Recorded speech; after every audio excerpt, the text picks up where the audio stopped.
মাত্র 1 কাপ চিরা দিয়েই বিকেলের নাস্তা আজকে তৈরি করে নেব। আসছে রমজানে ইফতার রেসিপিতেও এরকম একটা নাস্তা রেসিপি অনেক বেশি ভালো লাগবে, অনেক মজাদার, দারুণ মুচমুচে করে দেখতে এবং ভিতরটা একটু নরম ধরনের। তো রেসিপি ভালো লাগলে লাইক, কমেন্ট এবং শেয়ার করে পাশে থাকতে পারেন এবং চ্যানেলটাকে সাবস্ক্রাইব করে নিতে পারেন। এখানে 1 কাপ পরিমাণ সাদা চিড়ে নিয়ে নিলাম। এই চিড়েটাকে আমি ভালোভাবে পানি দিয়ে ধুয়ে নিতে হবে। তার আগে কিন্তু ঝেড়ে পরিষ্কার করে নিয়েছিলাম। কয়েকবার পানি পাল্টে ধুয়ে এটা ভিজিয়ে রাখার কোনো দরকার নেই। পানিটা চিপে ফেলে দিব একটা স্ট্রেনারে করে।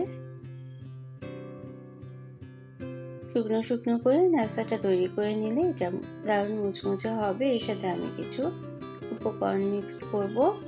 যে কোনো ধরনের মিক্সড সবজি কিংবা চিকেনও মিক্সড করে নিতে পারেন এই চিড়ার সাথে। তো আমি এখানে ধনেপাতা কুচি একটু বেশি করে নিয়ে নিয়েছি এবং পেঁয়াজ কুচি আর মরিচ কুচিটা খুবই মিহি করে কুচি করে নিতে হবে এবং গ্রেট করা গাজর নিয়ে নিলাম। শুকনো শুকনো করে রাখা চিড়েটা দিয়ে দেবো। এখন সব একসাথে মিক্সড করে নিতে হবে। তো আমার বাসায় আগে চাট মশলা তৈরি করা আছে, ঘরে তৈরি, সেটা দিয়ে আজকে আমি এই রেসিপিটা তৈরি করব। আর সাথে ধনে গুঁড়ো সামান্য পরিমাণ, হলুদের গুঁড়ো এবং লবণ পরিমাণ মতো দিয়ে দিয়েছি এবং শুকনো মরিচের গুঁড়োটাও দিয়ে দিলাম পরিমাণ মতো। দিয়ে এখন মিক্সড করে নিতে হবে। একটু ঝাল ঝাল করে তৈরি করলেই কিন্তু এই নাস্তাটা অনেক বেশি সুস্বাদু হয়ে যাবে। আসছে রমজানে এভাবে করে ইফতারে তৈরি করে নিতে পারেন। দারুণ হেলদি একটা রেসিপি এবং অনেক বেশি টেস্টি। চিড়া কিন্তু আমাদের শরীরের জন্য অনেক উপকারী। তো এভাবে করে স্ন্যাক্স তৈরি করে নিতে পারেন। এটা অল্প তেলেও ভেজে নেওয়া যেতে পারে, আবার ডুবো তেলেও ভেজে নেওয়া যেতে পারে। আমি আজকে ডুবো তেলেই আজকে এই রেসিপিটা ভেজে নেব। এখন খুব ভালোভাবে মিক্সড করে নেওয়ার পর মশলা এবং অন্যান্য উপকরণ হাতে তেল মেখে নিতে হবে এবং হাতটা ধুয়ে হাতে তেল মেখে নিয়ে তারপরে পাকোড়ার সাইজে করে নিতে হবে। আর তার আগে কি করলাম, আমি 1/4 কাপ পরিমাণ বেসন দিয়ে দিলাম। বেসনের পরিবর্তে ময়দা কিংবা কর্নফ্লাওয়ার বা চালের গুঁড়ো দেওয়া যেতে পারে। তো বেসন দিলে টেস্টটা কিন্তু অনেক বেশি আসবে। তো সামান্য পরিমাণ লেবুর রস দিয়ে দিলাম। তো এখন আমি হাতে তেল মেখে নিয়েছি। তারপর এভাবে করে স্ন্যাক্স করে তৈরি করে নিতে হবে। একটু চাপ দিয়ে দিয়ে পাকোড়াটা তৈরি করে নিতে হবে, না হলে কিন্তু তেলে দেওয়ার সাথে সাথে খুলে যেতে পারে। এই জন্য একটু চাপ দিয়ে দিয়েই পাকোড়া শেপে তৈরি করে নিতে হবে। তো এই পর্যন্ত যারা দেখলেন একটা লাইক দিতে ভুলে গিয়েছেন, লাইক দিয়ে দিতে পারেন। প্রয়োজনে কমেন্ট করতে পারেন এবং শেয়ার করতে পারেন ফ্রেন্ডস এন্ড ফ্যামিলির সাথে। আর যারা প্রথম ভিজিট করছেন তারা চাইলে চ্যানেলটাকে সাবস্ক্রাইব করে বেল বাটনটাকে একটা প্রেস করে রাখতে পারেন, তাহলে নোটিফিকেশন পেয়ে পরবর্তী রেসিপিগুলো দেখে নিতে পারবেন। তো এভাবে করে আমি সবগুলো, এটাকে চিড়ার কাবাবও বলা যেতে পারে, চিড়ার কাবাব আমি তৈরি করে নিলাম।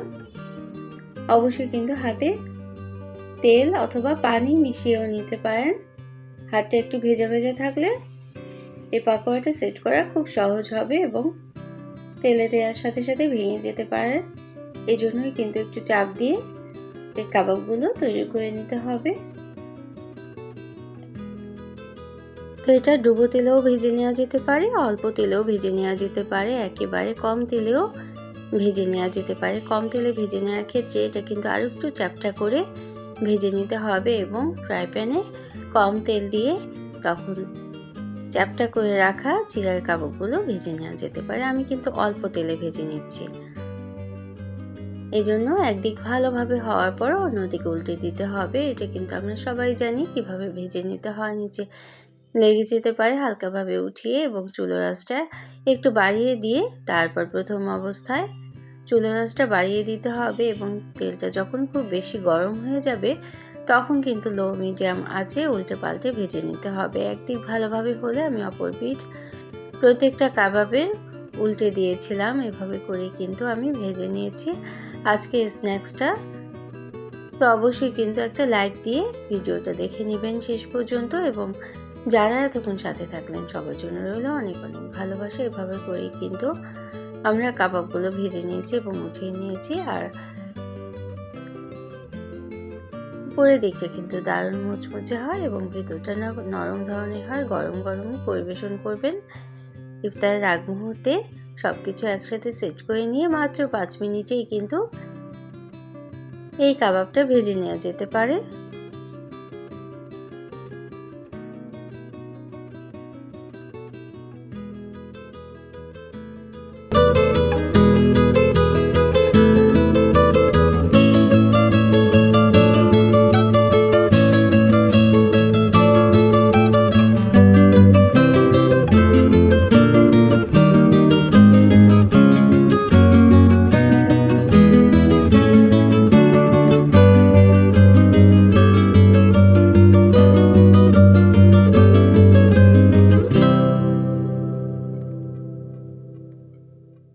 তো আমি পরিবেশন করে নিলাম। অন্য কোনো দিনে অন্য কোনো রেসিপি নিয়ে আসবো। সে পর্যন্ত সবাই অনেক বেশি ভালো থাকবেন। Thanks for watching. Allah Hafiz.